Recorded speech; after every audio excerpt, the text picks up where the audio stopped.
Motor के 6 टर्मिनलों की पहचान करके उनकी सीक्वेंस मालूम करेंगे कि पहला कौन सा है, दूसरा कौन सा है, हर एक फेज में आर वाई बी में। और उस हिसाब से हमने तार भी आर वाई बी लगा करके 6 तार मोटर से निकले हुए हैं। अब यहाँ पर हमने सप्लाई के लिए सॉकेट से लेते हुए ऑटो ट्रांसफार्मर से हमने 240 वोल्ट सप्लाई लेके सीरीज टेस्टिंग बोर्ड को दे रखी है। और ये सीरीज टेस्टिंग बोर्ड का सॉकेट है, चेक करिए ये सीरीज टेस्टिंग बोर्ड का सॉकेट है कि नहीं। तो ये बल्ब हाथ हटा दीजिए, बल्ब जल गया, यानी ये सीरीज टेस्टिंग बोर्ड का सॉकेट है। ये पीला तार हटा लो। अब क्रमशः आप मोटर के 2-2 तार लगाइए। पहले लाल लगाओ, लाल तार लो, मोटर के दोनों लाल तार, दोनों लाल तार सीरीज में लगाइए, सीरीज में। और स्विच को ऑन करिए। तो ये आर फेज है। अब दोनों पीले लगाइए, दोनों पीले,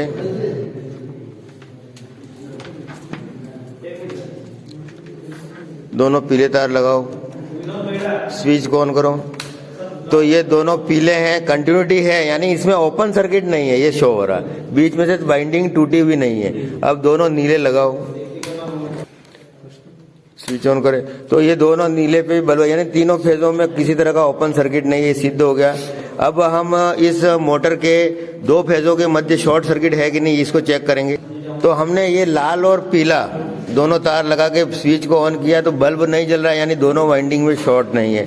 अब आप ऐसा करो, पीला और नीला लगाओ। तो अब हमने पीला और नीला लगाया, स्विच चालू करो, बल्ब नहीं जाए, यानी इन दोनों वाइंडिंग के बीच में भी शॉर्ट नहीं है। अब आप है ने ये नीला और लाल लगाइए। अब हमने नीला लाल स्विच ऑन करो, सीरीज टेस्टिंग पर, तो बल्ब नहीं है, यानी दोनों फेजों के मध्य भी शॉर्ट सर्किट नहीं है। अब हम मोटर का अर्थ चेक करेंगे। तो हाँ, अभी ये स्विच, अब अर्थ चेक करेंगे। अर्थ के लिए हमने क्या किया है कि एक तार जो ये वाला, ये इसकी बॉडी को टच करा दिया, बॉडी को अच्छे से टच कर दीजिए।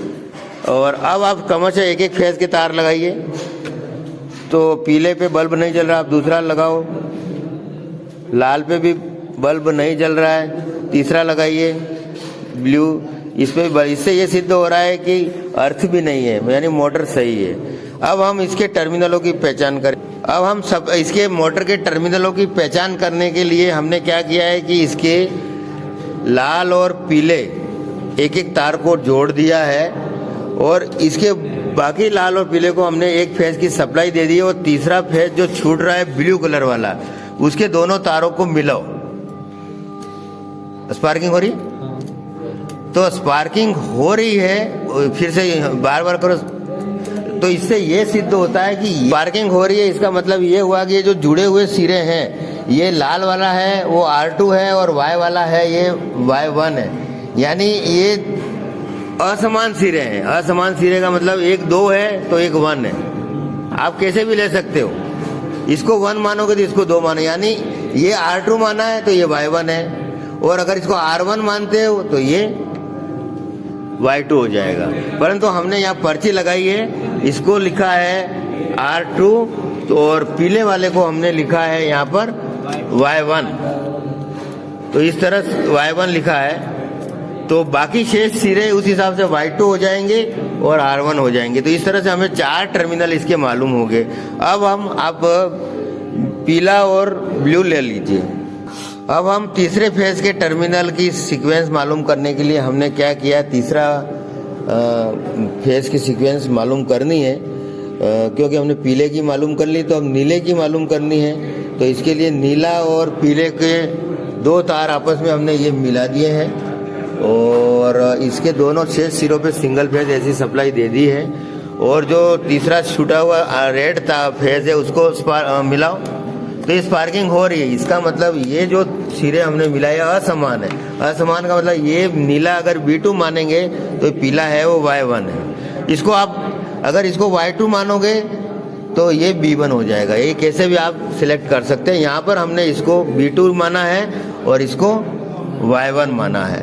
तो शेष इस तरह से 4 सिरे मिल जाते हैं जो पहले मालूम किए, फिर ये दूसरे नीले के भी मालूम कर लिए। तो ये फेज सीक्वेंस इस तरह से मालूम हो जाती है।